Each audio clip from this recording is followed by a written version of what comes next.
E aí, pessoal, tudo bem? Hoje eu estou aqui para entrevistar para vocês a Luíse Barsi, filha do lendário investidor da Bolsa, o Luiz Barsi, e, como sempre, trazendo aqui o maior conteúdo de valor possível para vocês, de quem, de fato, está aí nas trincheiras investindo e não só gravando videozinho na internet. Então, Luíse, obrigado, obrigado pela disponibilidade, por dedicar esse tempo para bater um papo com o nosso pessoal. Muito obrigado. Imagina, eu que agradeço, inclusive pedir desculpas que eu dei uma atrasada aqui na gravação, justamente porque eu estava acompanhando o fechamento, né? Então, Exatamente. uma noção. Temporada de resultado terminando. Bem decepcionante, né? Muito, muito mesmo. Mas o mercado tem altos e baixos, a gente precisa aprender a lidar com os dois. Então, É Luiz, verdade. vamos lá, começando um pouquinho sobre como que você começou a se interessar pelo mercado financeiro, um pouco aí do seu começo de verdade. Conta pra gente como é que foi isso. O meu interesse, assim, ele foi surgindo naturalmente, né? Que meu pai é uma pessoa fora da curva, não só nos investimentos, mas ele também é um pai fora da curva, né? Então, ele muito inteligentemente usou o mercado financeiro como um instrumento de educação financeira para mim, né? Então, ele sempre fez algumas reservas para mim e em determinado momento, né, na adolescência, ele chegou para mim e falou, olha, não vou te dar dinheiro, você vai ter uma mesada, que na verdade isso não é mesada, é um dinheiro que eu investi para você, você tem as X ações da Ultrapar, e Olha que essas legal. ações da Ultrapar que estão pagando esse dinheirinho que você vai ganhar por mês, né? Então, automaticamente, que mensagem que isso passa, né? Pô, meu pai, ao invés de me dar dinheiro, ele trabalhou, pegou esse dinheiro e transformou esse dinheiro em mais dinheiro.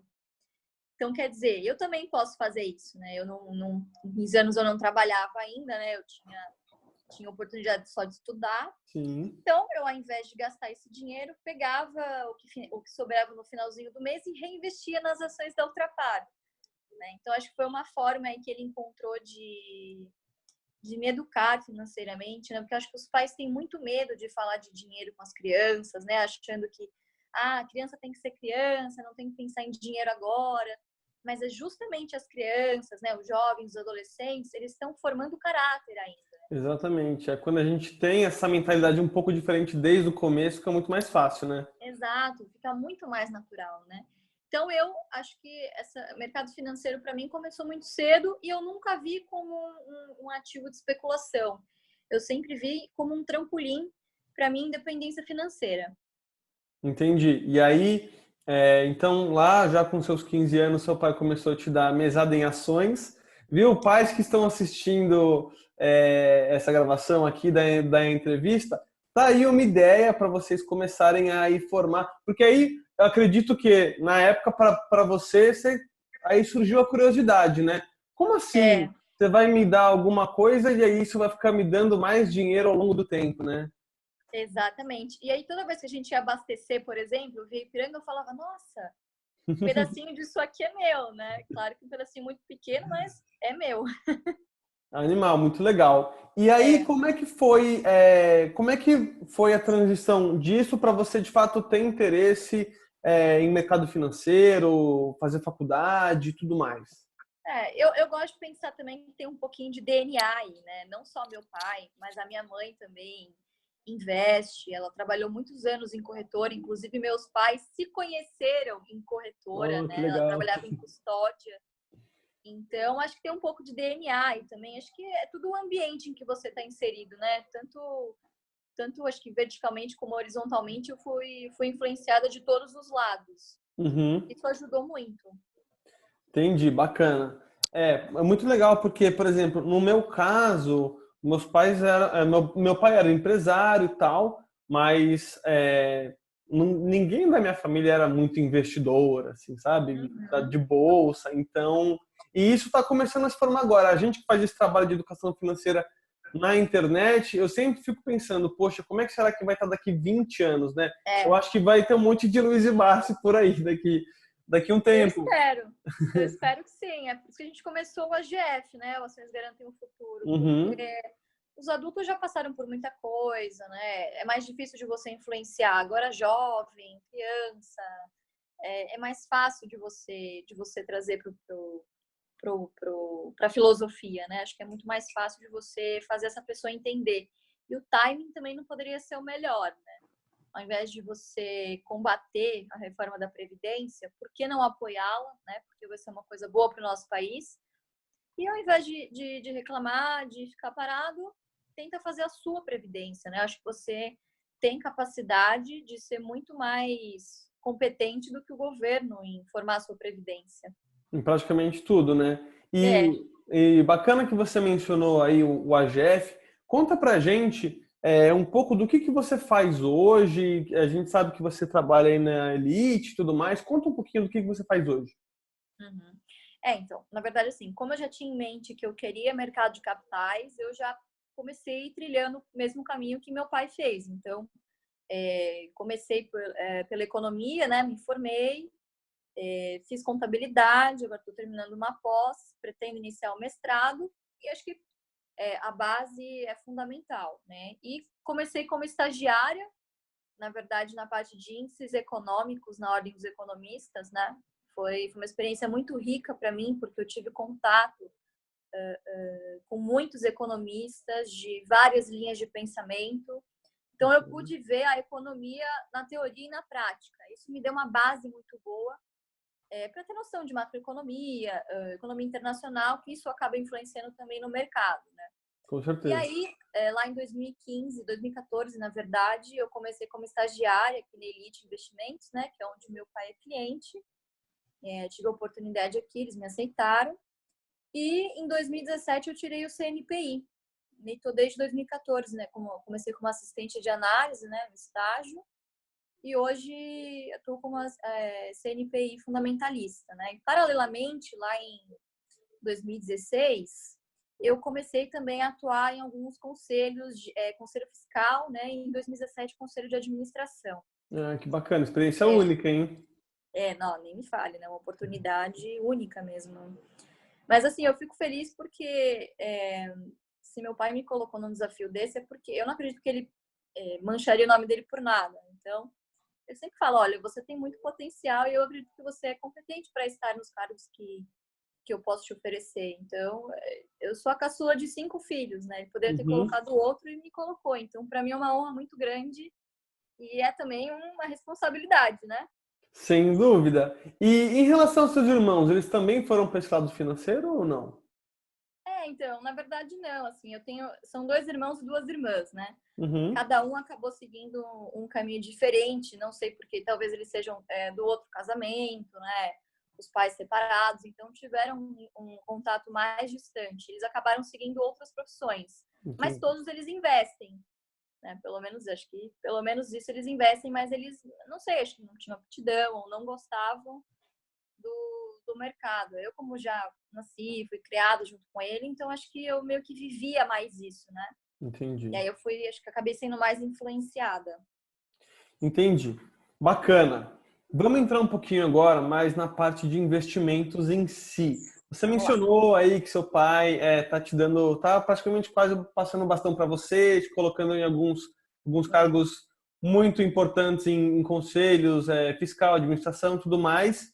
E a gente sabe que o seu pai é muito conhecido pela filosofia de investimento em empresas boas pagadoras de dividendos e tudo mais. E sim. você? Como é que é a Luíse? Você segue bastante isso? Você já tem alguma linha mais diferente? Conta um pouquinho pra gente. Se você segue alguma filosofia de investimento específica, qual seria ela e Olha, Vitor, na verdade, assim, eu sigo o que eu vi acontecer, o que eu acredito porque eu vi acontecer na prática, né? Então, eu sigo a filosofia da carteira previdenciária, né? Que a gente apelidou do jeito Barsi de investir, que foi ele que Uhum. criou aí essa terminologia, né? E, na verdade, ela é uma filosofia muito simples, assim, né? Antes de você pegar como escolher uma ação, mas a filosofia é mais ou menos como você fazer uma dieta, tá? Uma dieta dar certo e ela ser duradoura, a primeira coisa que você tem que fazer é traçar um objetivo, longo prazo, né? Então, se você começa fazendo uma dieta falando, não, eu quero emagrecer, eu quero perder 20 quilos, esse é meu objetivo. A hora que você chegar a perder 20 quilos, você perde a direção, né? Então, por que ao invés de perder 20 quilos, você não mira? Não, eu quero uma vida mais saudável. A mesma coisa com os investimentos. Então, mira no longo prazo. No meu caso, eu quero uma vida boa para mim quando eu tiver idosa, enfim, não puder mais trabalhar. Então, o meu foco é previdenciário. Entendi. Segunda coisa, você traçar metas que você possa alcançar. Então, de novo, fazendo analogia com a dieta, não adianta você estipular para você como meta perder 5 quilos por semana, você não vai conseguir, você vai parar no meio do caminho, vai desistir, vai falar que não é para você, não é possível, né? Comece devagar, né? Mas trace metas que você possa alcançar, para você não se decepcionar ao longo do caminho. Acho que terceiro, frequência. Quanto eu posso aportar por mês, né? Tenha esse hábito de sempre que possível você aportar na bolsa. Muita gente tem aquela ilusão de que vou colocar 10 mil reais e aí, mágica, multiplicou, virou 1 milhão. Não é assim que funciona, É o né? A gente principal desafio. exatamente. A gente vê que matematicamente é muito mais vantajoso, principalmente quanto mais tempo você se permite, aportes, mesmo que menores, mas frequentes, consistência, é muito mais importante do que o valor em si, né? Uhum. Quarto, eu acho que procurar ajuda de fato, porque muita gente não tem a oportunidade de ficar acompanhando com a frequência que gostaria.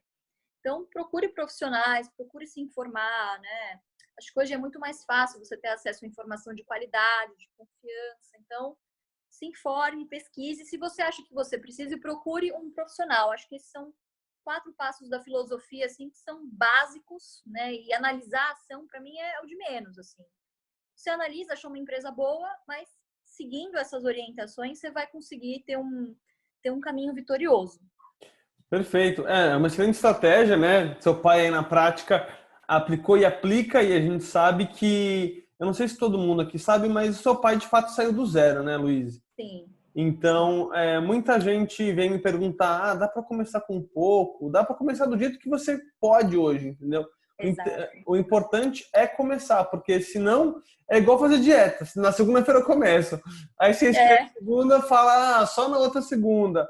E aí É igualzinho. mesma coisa, a analogia É, perfeita. E o que é importante também, e que aí é difícil a gente conseguir, eu pelo menos tenho essa dificuldade em conter um pouco dos meus clientes também, é a ansiedade e a pressa, né?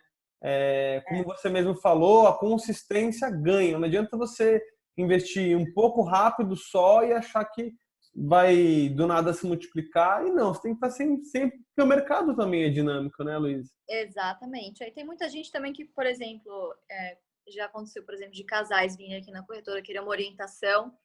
Aí, olha, é o seguinte, eu tenho dinheiro aqui do meu casamento, eu tenho 80 mil reais, eu vou casar daqui 3 anos, quanto que você me garante daqui 3 anos que eu preciso pagar o casamento? Eu falo, olha, então aqui a bolsa não é para você porque é renda variável. Você me imagina se o casal precisa vender e acontece uma greve dos caminhoneiros. Pronto. Né? Então, não vender com urgência, você colocar dinheiro que você realmente queira investir, não precise no curto prazo. Isso é muito importante. É, Muito. princípio básico aí, É, porque senão dá problema. Tem gente que, assim, pessoal que está ouvindo aqui, acho que a maioria de vocês tem consciência disso, mas mesmo a gente pode se empolgar e aí quando as coisas estão dando certo, você querer, né, pegar dinheiro do leitinho das crianças e pôr na bolsa. Não façam isso, por não favor. façam isso. Exatamente. E vamos Se lá, Luiz, controla. como é que você. Exatamente, controle. E vamos lá. Como é que você, então, vamos supor, você pega e fala, quero analisar aqui, sei lá, uma empresa do setor alimentício. Como que Uhum. você faz para identificar uma empresa boa? Que tipo de análise você faz? A gente sabe que, principalmente no mundo online, tem o pessoal da parte da análise técnica, o pessoal da parte mais da análise fundamentalista, que é onde eu me encaixo. E você, o que que você faz? Sim, sim. Eu também utilizo muito mais ferramentas fundamentalistas do que técnica por si. Na verdade, nem uso técnica, para falar a verdade, né? É que hoje a internet criou uma certa rivalidade, né? Ou você é trader, ou você é holder, ou você é velho investor. Eu me intitulo investidora e ponto. Eu não preciso seguir uma filosofia em si, isso é certo, isso é errado. Acho que não existe investir certo. Existe o certo para o seu perfil. E você só vai descobrir isso quando você começar a investir, porque suitability é muito importante, né? Você vem aqui na corretora, preenche, meu perfil deu conservador. Mas assim, não adianta, uma vez que você entrou na bolsa, você só se descobre, por exemplo, na primeira queda grande. Aí Uhum. você vê que você você se descobre como investidor, né? Mas voltando à filosofia novamente, eu acho que a filosofia que eu sigo ela é um pouco incomum, né? Por exemplo, eu não gosto nem de dividir entre buy and hold e value investing. Eu gosto de dividir em 3 categorias, tá? Tem a top-down, né, que você costuma olhar primeiro a visão macro, depois a visão setorial, e aí você vai para o micro, que são os indicadores, né? Tem a bottom-up, que é justamente o contrário, você começa dos indicadores micro e aí vai subindo, né? Como se você fosse ampliando o Google Maps. Sim. E tem a que eu gosto de usar, que é a middle out. Na verdade, a gente parte de alguns pressupostos centrais e aí analisa tudo ao mesmo tempo, tanto macro como micro, né? Então, eu gosto de olhar algumas características das empresas, tá? Não só também política de dividendos é muito importante, por quê? Porque se enquadra no meu objetivo, tá? Uhum.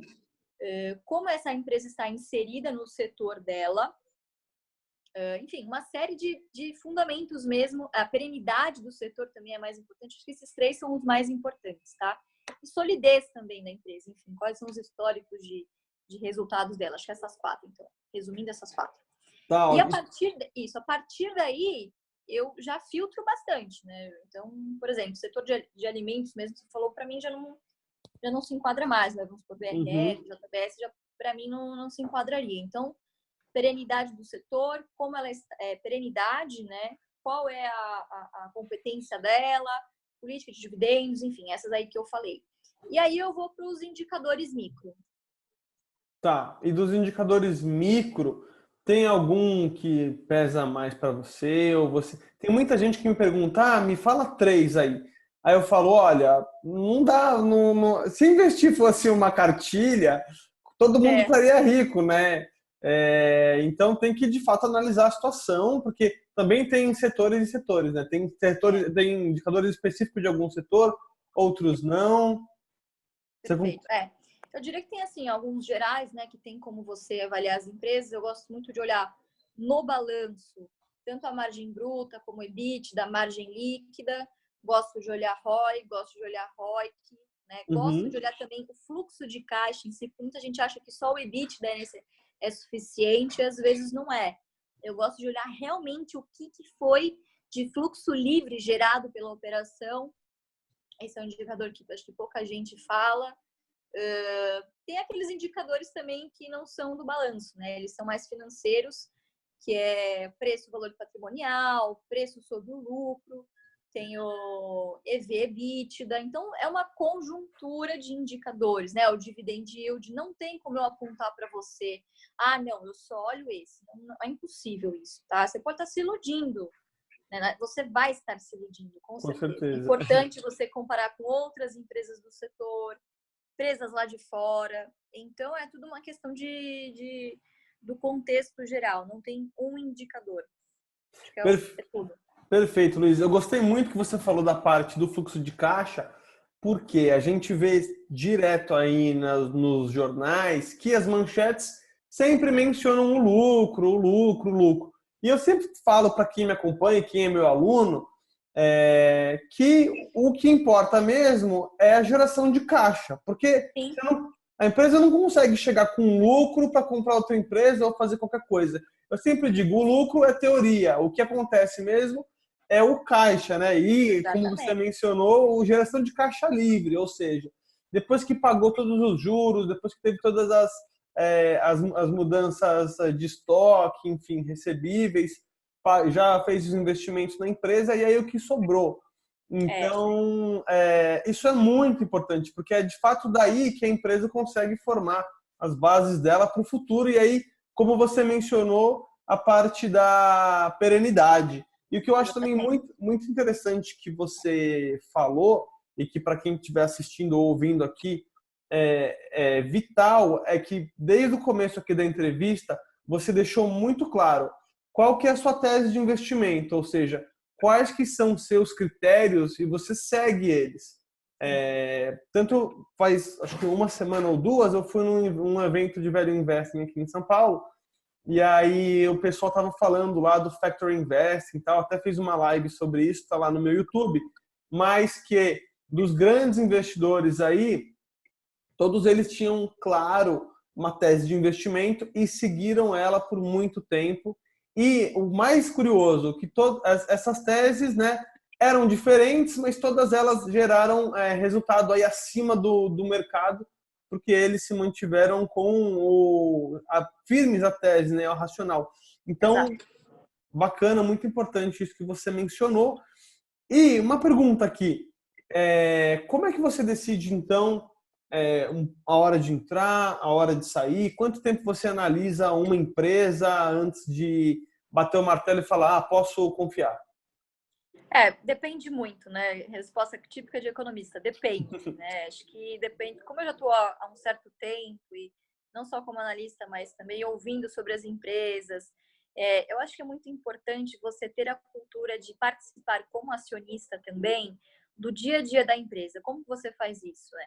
Assembleias, reuniões de APMEC, webcasts que ela eventualmente possa vir a fazer, porque isso é importante para você conhecer os gestores. Uma empresa é feita de pessoas, né? No balanço você só tem a oportunidade de ver números que essas pessoas produziram, né? Isso é fruto de pessoas. E você só consegue ver isso indo à empresa, né? Então, acho que por isso que eu tenho uma quedinha por empresas industriais, aí, ou de energia, porque é muito tangível, né? Você pode visitar, você pode ver a planta, a fábrica, o produto sendo feito.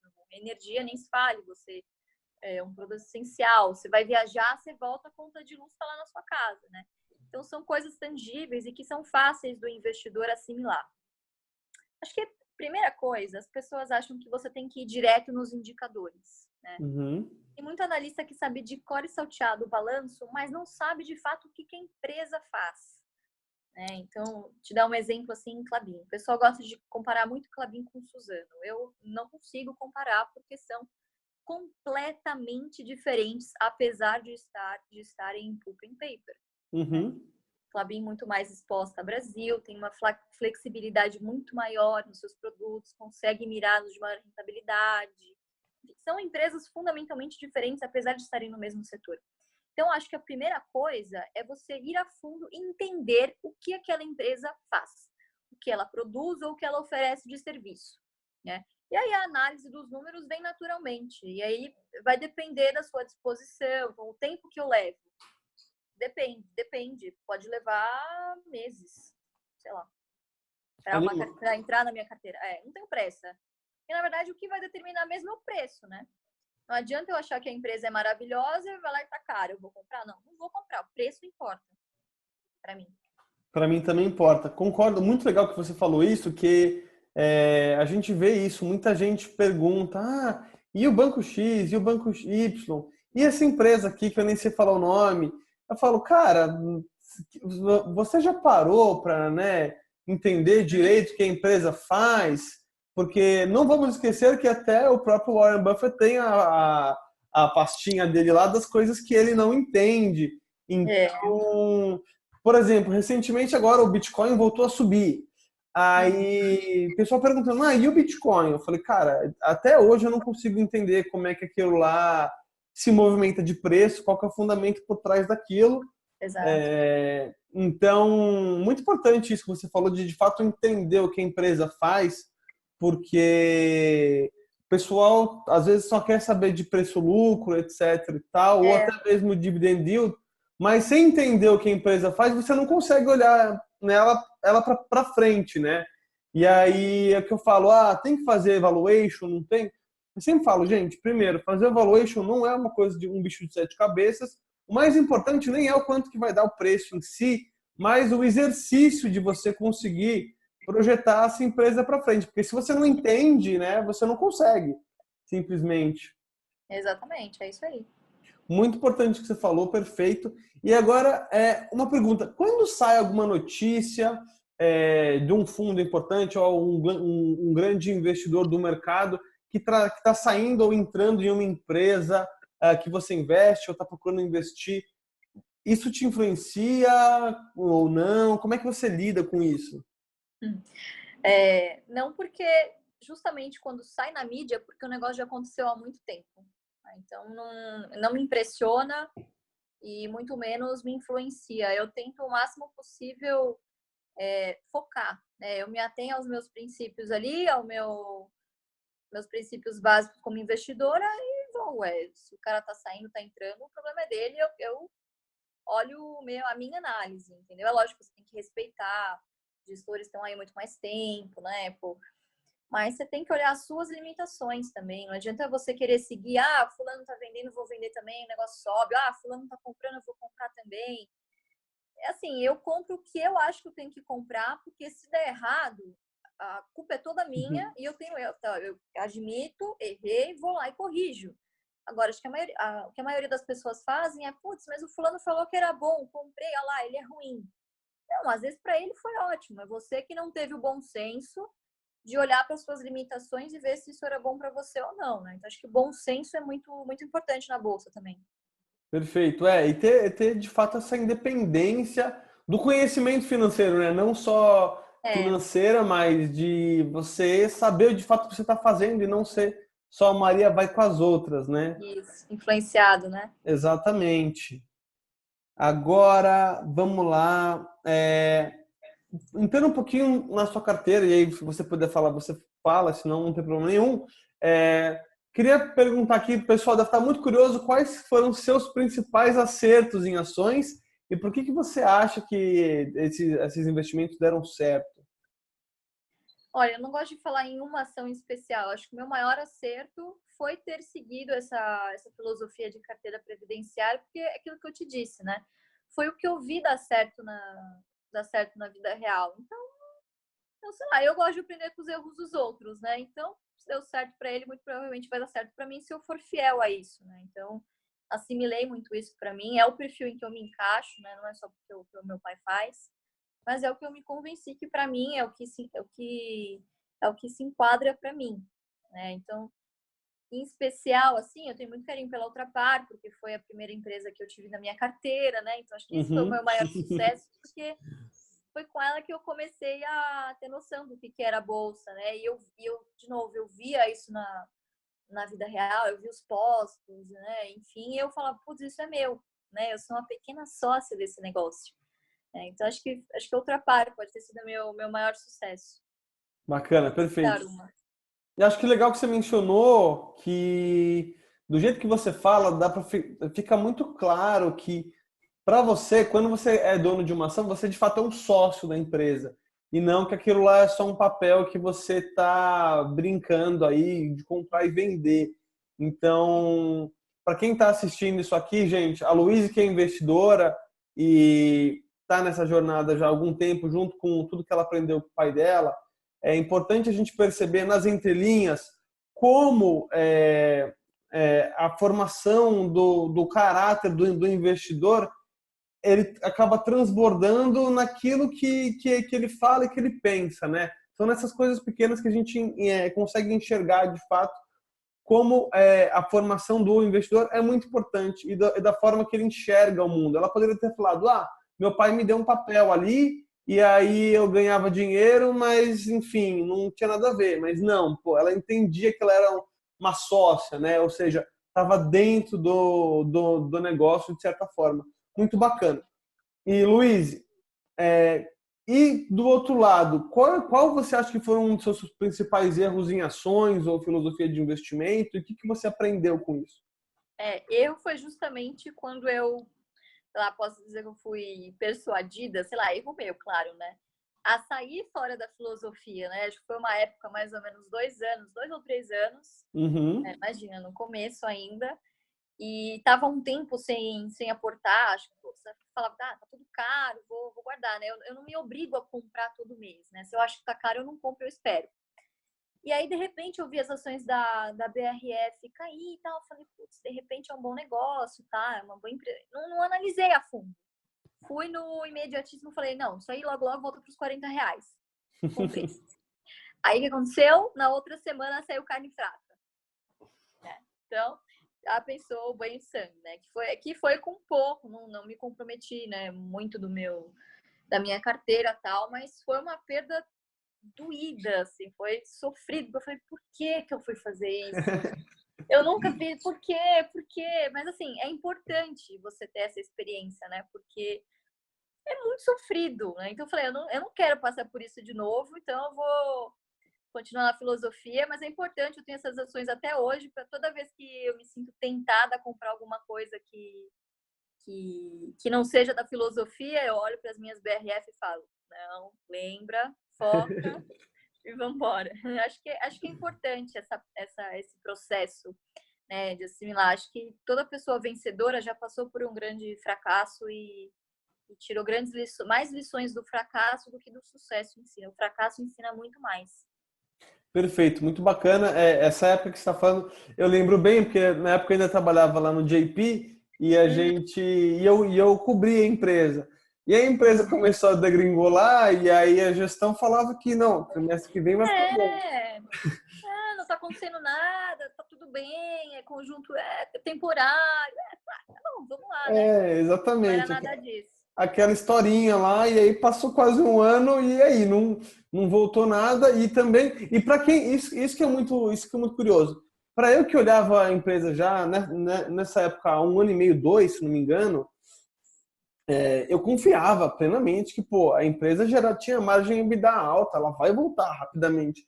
Tá só encontrando aí uma marolinha, mas já vai voltar. Então, para mim também foi uma lição de que, apesar de que na época eu não investia na empresa, hoje eu sou investidor, mas eu peguei a ação bem mais quando bateu quase ali nos R$ 18, mais por sorte do que juízo. Mas é importante a gente perceber que, pô, a gente não pode também, no meu caso, né, ficar muito preso ao passado que a empresa já foi. É aquele negócio do sunk cost, né? Então, tem um pouco disso também. Bacana que você mencionou. E aí também já ia entrar na minha outra pergunta, que é, quando a ação cai muito, né, tipo 30%, como é que você lida emocionalmente com isso na prática? Tem investidor que, né, nem sai de casa porque enfim, isso acontece. Como é que você faz você mesmo para lidar com isso? Eu acho que como eu trabalho também com ações, né, eu vejo com mais frequência, lido com maior naturalidade a volatilidade. É complicado, assim, não vou dizer que eu não sofro, mas como eu tenho muito enraizado em mim, eu tenho certeza que aquela empresa é boa e se veio um balanço ruim, você tem que analisar, lógico, mas provavelmente é algo circunstancial, é uma fase, porque também depende do crescimento do país, do contexto que o país está vivendo e tal. E como eu acredito no futuro da empresa, então, tudo mais constante, o preço caiu, é uma boa oportunidade para eu entrar. Então, eu não gosto de generalizar muito, mas na maioria das vezes, quando uma empresa cai muito, eu gosto de tirar um pouquinho da minha reserva e comprar mais, né? Porque eu olho muito, né? É meio polêmico isso, né? Tem gente que não gosta de preço médio, tem gente que gosta. Eu, particularmente, não vejo nada de errado, eu gosto de comprar barato. Então, Uhum. se eu puder comprar barato, ela cai, eu compro, assim. É o caso da Suzana. Eu comprei ontem ela uns R$ 36, mais ou menos. Achei que foi uma boa oportunidade, caiu acho que 20%. Eu falei, continua sendo uma ótima empresa, acho que é uma coisa cíclica, é do setor de celulose, isso no futuro vai voltar. Eu comprei, sem estresse, assim, mas acho que cada caso é um caso, né? Tem que ver se essa empresa está caindo porque ela perdeu o fundamento ou porque é algo de mercado, enfim, o mercado inteiro hoje estava caindo, né? Acho que não tinha uma coisa positiva, que é talvez só o BRF. Eu acabei de falar. Hoje eu não Mas, olhei o mercado, mas eu acho que foi segunda-feira, terça, sei lá. A ação que estava subindo mais, na verdade, é que estava caindo menos em algum momento. Tipo, estava caindo caiu 0,10. menos, exatamente. É normal de bolsa, Vitor. Então, eu acho que essas são as grandes oportunidades do investidor. Você comprar quando está caindo, não comprar quando está subindo, né? Perfeitamente. E entenda um pouquinho mais do seu portfólio, de novo, que você puder falar, você fala, que você não quiser falar, não tem problema nenhum. Claro. Quantas ações você tem hoje aí na sua carteira? Se você usa algum tipo de alocação para carteira, ou seja, por setor, por tamanho de empresa, por país, se você faz algum portfólio management nessa parte. Tá, então, não. O bom da carteira previdenciária é que me permite uma certa liberdade. Eu não fico me prendendo, por exemplo, não alcanço, usando agora 10% da minha carteira, eu tenho que rebalancear. Eu não sou fundo, eu não preciso fazer isso, né? Então, eu tenho lá metas bem definidas, eu tenho, acho que 7 ou 8 empresas no máximo na minha carteira, tá? E eu estabeleço meta, eu quero ter 10 mil dessa ação. O preço vai caindo, eu vou comprando, se eu atinjo essa meta, a Dilma, né? Eu atingi a meta, dobra a meta. Mas tenho metas bem estabelecidas e eu vou cortando no que eu acho que está mais barato, ou no que caiu mais, ou enfim, no que subiu menos, depende da época de mercado. Mas eu tento, ao contrário do que, por exemplo, a teoria sugere, né? Eu concentro mais do que diversifico. A diversificação, na verdade, para mim, ela é uma consequência, né? Porque, vamos lá, geralmente quando, né? Lógico que hoje tudo estava caindo, mas condições normais de temperatura e pressão, geralmente quando a bolsa está caindo, o dólar está subindo, então as empresas atreladas à exportação geralmente estão subindo, né? Elas são um hedge. Uhum. Então, quando isso acontece, você compra empresas que estejam caindo por causa do Brasil. Quando está ao contrário, você compra essas empresas exportadoras e é isso que eu vou fazendo. Na verdade, bolsa é comprar guarda-chuva quando está sol, né? Se você for comprar guarda-chuva quando estiver chovendo, vai estar muito caro. Então, é justamente isso. Eu vou comprando pelo preço, assim. Eu não me atenho a peso de papel, né? E a diversificação vai ocorrendo naturalmente. A bolsa se encarrega disso. Perfeito, tá legal. E não tem. E aí você escolhe as empresas que você gosta mais. Você não se obriga, por exemplo, a comprar por certos setores, coisas desse tipo. Não. Entendi. Bacana. Então, na parte do rebalanceamento do portfólio, você vai fazendo natural aos poucos, conforme você acha que vai tendo que comprar ou que vender, você faz o rebalanceamento. Na verdade, assim, eu não faço rebalanceamento, eu não faço isso, por exemplo, agora atingiu o preço que eu acho que atingiu, eu vendo. Não. Se ela atingir um preço que eu acho que tá caro, eu simplesmente deixo ela de lado e compro a que tiver mais barata, né? E como o meu foco é longo prazo, previdenciário, eu preciso focar em quantidade de ações. Uhum. Então, quanto maior for meu portfólio, quanto mais patrimônio eu acumular, melhor para mim no futuro, porque esse patrimônio vai me gerar uma renda que possa me sustentar. Então, acho que o objetivo é esse, acumular. Então, para mim, não faz sentido eu vender para depois tentar pegar num preço menor. Eu simplesmente deixo de comprar e vou para outra. Perfeito. Assim, eu acho que tudo muda no mercado financeiro quando a gente passa a ter um horizonte de investimento longo, né? Longo de verdade, assim, 10 anos. Porque aí você fala, pô, hoje caiu, mas daqui 10 anos, essa queda de hoje é tipo X. Nada, exato. Vai vir uma Então, crise muito pior, provavelmente. E a gente vai se recuperar dela e vai vir outra, enfim. exatamente. E deixa eu te perguntar, como é que você faz para controlar o risco da sua carteira? Além da diversificação que todo mundo tem, você faz algum tipo de proteção? Tem gente que, sei lá, compra put. Você faz alguma coisa nesse sentido ou você diversifica só na parte, sei lá, renda variável, renda fixa e dentro da renda variável outras coisas? Eu acho que você tentar controlar um risco é meio que na bolsa não dá para você controlar o risco porque são inúmeras variáveis da qual você não tem o menor controle, né? Então eu não utilizo nenhum put, nada disso. O que eu costumo fazer com opções que eu gosto, acho que muita gente faz isso. Eu pego as ações da minha carteira que eu tenho maior quantidade, que as opções tenham liquidez, né? Geralmente eu faço com Itaú, por exemplo. E eu vendo, por exemplo, no dia de alta, eu costumo vender uma call fora do dinheiro, assim, vendo bem lá para pegar o prêmio, entendeu? Entendi. Para rentabilizar, ou eu coloco para alugar. Vou rentabilizando assim. Mas não faço nenhuma proteção, não. Eu tento sempre não deixar o ativo parado de alguma forma, fazer ele render de alguma forma, né? Acho que BTC e venda de call para mim tem funcionado muito bem. Entendi, bacana, legal.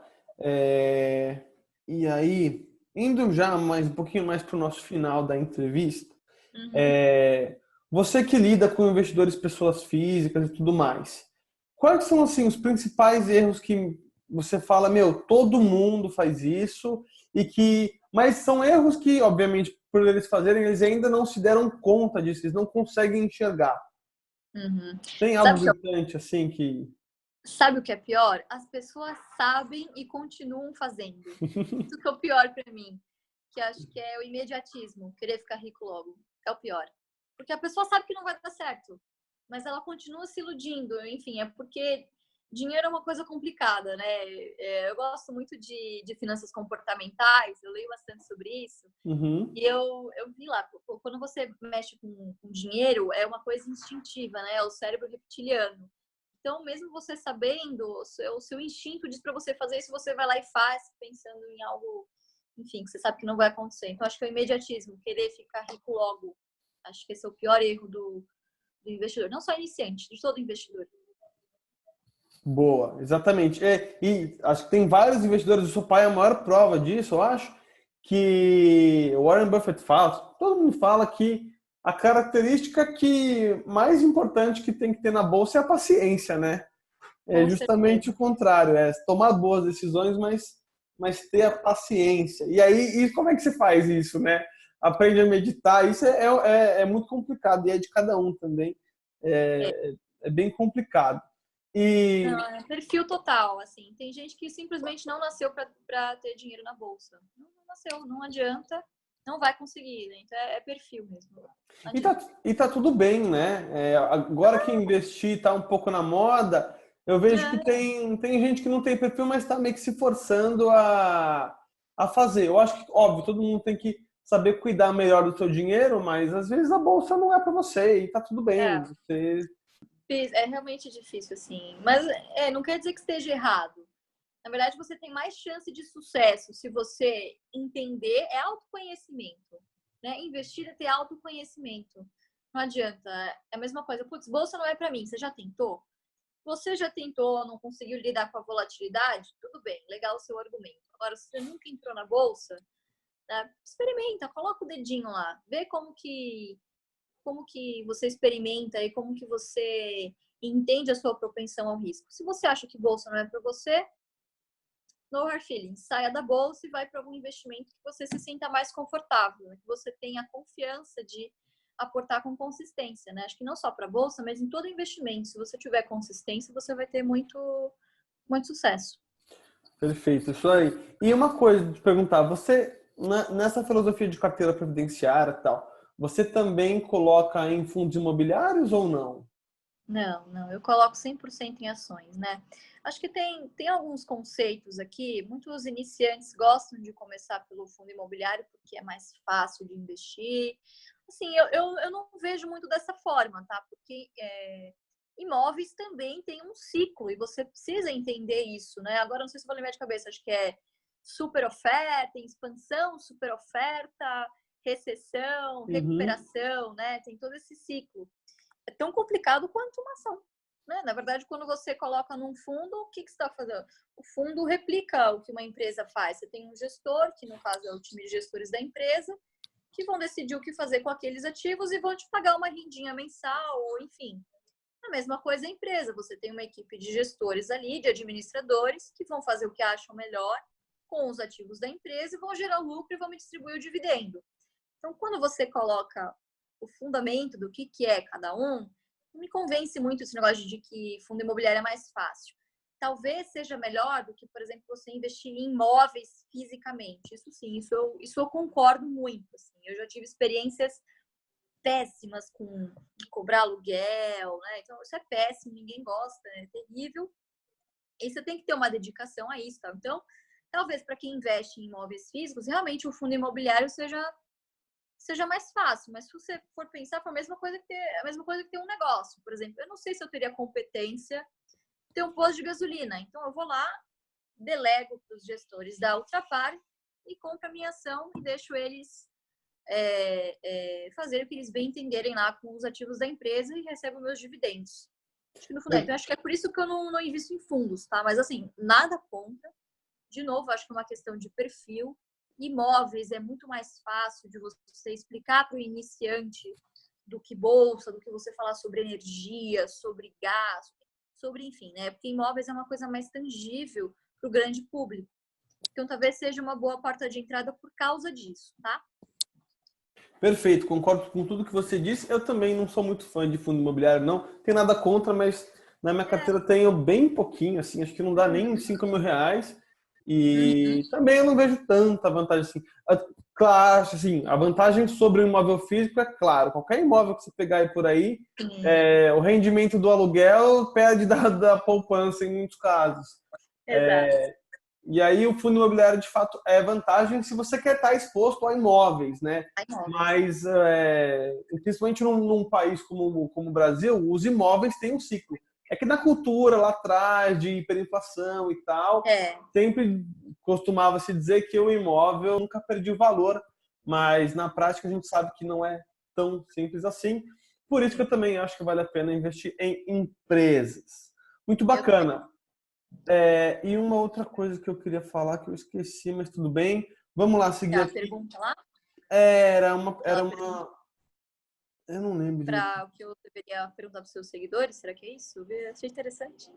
Não, essa aí é a última, calma. Ah, Vamos tá. lá. Se você tivesse aí uma recomendação só para o investidor pessoa física, ou uma segunda recomendação, fora ter paciência, qual recomendação você daria? Uma recomendação? É, Nossa, muito difícil. Uma só? pode dar mais, vai. Deixa eu ver, tô pensando aqui. Acho que eu já falei tudo, assim. Eu acho que ter autoconhecimento é uma das coisas mais importantes, né? Porque, de novo, analisar uma empresa, analisar um balanço, qualquer pessoa faz. Qualquer pessoa tem capacidade, pode ter capacidade analítica. O mais difícil é você se ater ao seu perfil e ter foco. Então, acho que pode ser esse a principal dica que eu daria para o investidor é tenha foco. Perfeito. Boa. Lembrei que eu queria falar. É o É. seguinte, em relação aos riscos, muita gente fala, não, bolsa é muito arriscado, tal. Uhum. Mas um grande risco que pouca gente se atenta é o risco de perder a alta, né? Ou de formar carteira previdenciária, ou o risco de não receber tantos esses dividendos que as empresas pagam. O que você tem a dizer sobre isso? Não, acho que é o Warren Buffett que. Opa, desculpa. Peraí. Boa. Opa, voltei. Acho que é o Warren Buffett que fala, né, que arriscado é não ter ações. Acho que é ele que fala isso. Eu acho legal isso. Uhum. Eu acho que é isso, assim. Quando você entende, você incorpora a filosofia do investidor parceiro, você não acaba vendo mais como ações, né? Tem uma grande diferença entre você estar na bolsa e você ficar na bolsa, né? Tem um estudo aí, eu não vou lembrar de onde que é agora, mas eu li recentemente, que é o seguinte, a chance de você acertar no timing, na entrada e na saída, é muito baixa. Então, acho que você comprar e não sair, você fica na bolsa e aguardar é muito mais eficaz do que você tem que ficar tentando pegar topo e fundo, topo e fundo, topo e fundo. Principalmente se você não trabalha com isso. É muito mais difícil. Tem gente que gosta de operar notícia. Gente, a hora que chegou na notícia, o bonde já passou faz tempo, entendeu? A oportunidade já passou faz tempo. Então, acho que a dica é estar na bolsa. Ficar na bolsa, não estar na bolsa. Diferente, né? Estar é você querer ficar fazendo timing. Perfeito. Ficar na bolsa é você, gente, ficar na bolsa, literalmente, ficar na bolsa, né? Não tentar ficar entrando e saindo para pegar, enfim, para fazer timing, não dá certo. Perfeito. Muito bacana. E é aquilo lá que você também falou de, pô, eu não sei ter um posto de gasolina, mas com certeza Uhum. a chance de dar muito mais certo se eu comprar ações de uma empresa que o gestor está lá e sabe fazer isso melhor que ninguém, é muito maior do que você querer abrir um posto de gasolina. Então, muito bacana. Indo para as duas últimas perguntas aqui. Qual um livro, ou pode ser mais de um também, que você indicaria para o investidor pessoa física? Olha, de novo, um só é muito difícil, né? Porque eu gosto muito de ler. Mas se eu tivesse que começar, eu acho que eu comecei pelo lugar certo. Ao invés de você começar, é muito legal você ler sobre o Warren Buffett, né? Sobre o livro do Graham, o livro do Peter Lynch, mas isso são filosofias diferentes. Eu acho que a primeira coisa que você deve ler é o livro sobre mercados financeiros. Eu uso muito do Eduardo Fortuna. Tá? É você aprender o que é bolsa, né? Eu vejo muito iniciante que vem e fala: o que é provento? O que é de subscrição? Gente, não tem como você vir para a bolsa se você não saber o básico. Você precisa saber o básico primeiro. Estude como funciona o mercado, o que é mercado financeiro, quem é Banco Central, quem é CVM, quem é bolsa, quem é fulano, quem é ciclano. Entenda primeiro como funciona a mecânica, como funciona o mercado, o que é ação, né? Entenda isso primeiro.